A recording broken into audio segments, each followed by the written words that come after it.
आमच्या मराठवाड्यामध्ये जेव्हा होळी असतो किंवा गुढीपाडवा असतो त्यावेळेस खारी खोबऱ्याचा हार चढवला जातो। त्याच पद्धतीने साखरेचा सुद्धा हार चढवला जातो।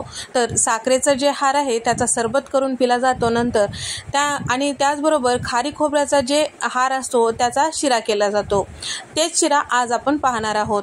तर ते शिरा सुद्धा अंमली बार्शीला म्हणजे बार्शीची जी एकादशी असते त्या एकादशीला केला जातो, म्हणजे उपवासाच्या दिवशी खाल्ला जातो।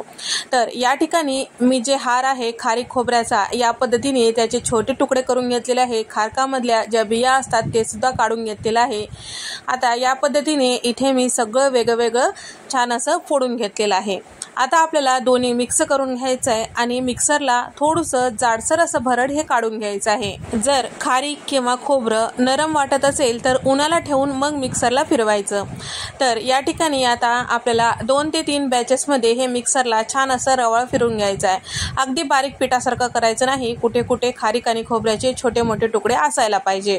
तर या ठिकाणी इथे मी सगळं हे मिक्सरला याच पद्धतीने फिरवून घेतलेलं आहे।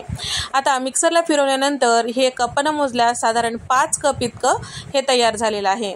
आता 5 कप झालेलं आहे त्यासाठी इथे मी कपनं साधारण कपभर इतकं या ठिकाणी तूप घेतलेलं आहे आणि सोबतच इथे आपल्याला हे कढईमध्ये छान असं भाजून घ्यायचं आहे। आता गॅसचा फ्लेम कमी करून आपल्याला हे सगळं रंग चेंज होईपर्यंत भाजून घ्यायचं आहे, छान खमंग वास येईपर्यंत। गॅसचा फ्लेम मोठा करायचा नाही ना तर लगेचच करपतो। या ठिकाणी 5 कप इतकं हे खारी खोबऱ्याचं पीठ झालेलं होतं, त्यानुसार मी 1 कप इतकं तूप घेतलेलं आहे।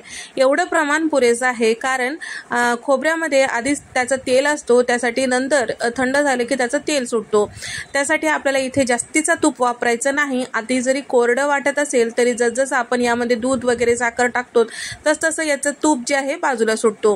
या ठिकाणी छान असं भाजून झालेलं आहे, खमंग वास येत आहे, रंग सुद्धा चेंज झालेला आहे। या ठिकाणी तुम्ही बघू शकता मस्त असं आपलं खारीक खोबरं भाजून झालेलं आहे। आता यामध्ये टाकायचं आहे दूध। तर मी गरम करून थंड करून घेतलेलं आहे दूध। तर इथे मी घेतलेलं आहे 1 लिटर इतकं दूध। तर दुधामध्ये आपल्याला खारीक खोबरं छान असं शिजवून घ्यायचं आहे। थोडंसं आपण जाडसर असे तुकडे ठेवलेले आहेत, ते छान शिजण्यासाठी आपल्याला वेळ द्यायचा आहे।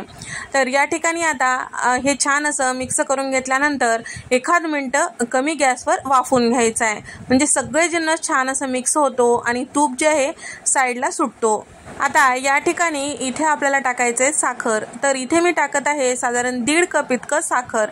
तर गोड तुमच्या आवडीनुसार कमी अधिक करू शकता।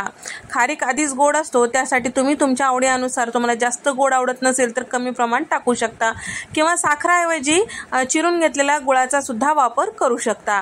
तर या ठिकाणी सगळं छान व्यवस्थित मिक्स करायचं आहे आणि आपल्याला आता साखर मिक्स केल्यानंतर सुद्धा आणखीन 1-2 मिनिटं कमी गॅसवर वाफवून घ्यायचं। साखर यामध्ये छान विरघळेल आणि तूप साईडला सुटेल इतपत आपल्याला वाफवून घ्यायचं आहे। तर 2 मिनिटांनंतर तुम्ही बघू शकता तूप साईडला सुटलेलं आहे, साखर छान विरघळल्या गेलेलं आहे। आपलं जे शिरा आहे छान असं मस्त व्यवस्थित तयार झालेलं आहे। तर इथे आपला पौष्टिक रुचकर असलेला शिरा तयार झालेला आहे। एकदा या पद्धतीने नक्की ट्राय करून पहा। तर तुम्ही गुढीला घातलेला हार किंवा देवाला चढवलेला हार काय करता ते नक्की कमेंट करून मला सांगा। अशाच मस्त नवनवीन रेसिपीजमध्ये आपण भेट देऊया। आणि त्याचबरोबर हे जे खारी खोबऱ्याचा जे शिरा आहे फ्रीजच्या बाहेर साधारण 2 ते 3 दिवस टिकून राहतो, फ्रीजमध्ये 5 ते 6 दिवस टिकून राहतो। तर तुम्हाला हा व्हिडिओ आवडल्यास व्हिडिओला लाईक करा, चॅनलला सबस्क्राईब करा आणि तुम्हाला हा व्हिडिओ कसा वाटला कमेंट करून सांगा। अशाच मस्त नवनवीन रेसिपीजमध्ये